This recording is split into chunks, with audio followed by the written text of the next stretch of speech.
तो काउंसलिंग और थेरेपी एक ही तो होती है? नहीं, ये एक नहीं होती है। काउंसलिंग और थेरेपी दोनों अलग चीज होती है। Welcome to the channel psych and thrive and let's understand counselling और थेरेपी दोनों अलग क्यों है और कैसे है।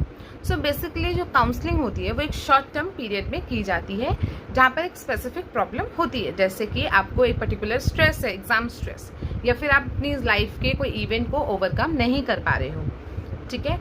एंड ऑल्सो देयर इज, जब आपको रिलेशनशिप इश्यूज आते हैं तो यू गो फॉर काउंसलिंग, जहाँ पर आपको कुछ गाइडेंस दी जाती हैं, आपको कुछ तरीके बताए जाते हैं कि आपको कैसे करना चाहिए जिससे आप इसको इम्प्रूव कर सकते हो।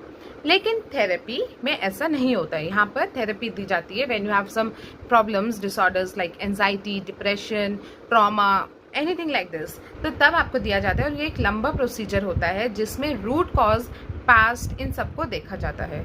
इसमें निकाला जाता है कि ये प्रॉब्लम क्यों हुई and the way you are thinking, तो आप ऐसा क्यों सोच रहे हो, आप ऐसा क्यों कर रहे हो, तो वहाँ पर सब क्यों का जवाब दिया जाता है। So there is this difference between counselling and therapy.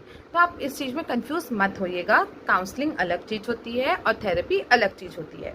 आने वाली कुछ वीडियोस में हम बात करेंगे एंजाइटी, डिप्रेशन, पैनिक अटैक्स और ओवर थिंकिंग, ये सब में क्या डिफरेंस है, बिकॉज बहुत से लोग इन सबको एक समझते हैं। So for such videos, like, share and subscribe psych and thrive and keep watching and shower your love. Thank you.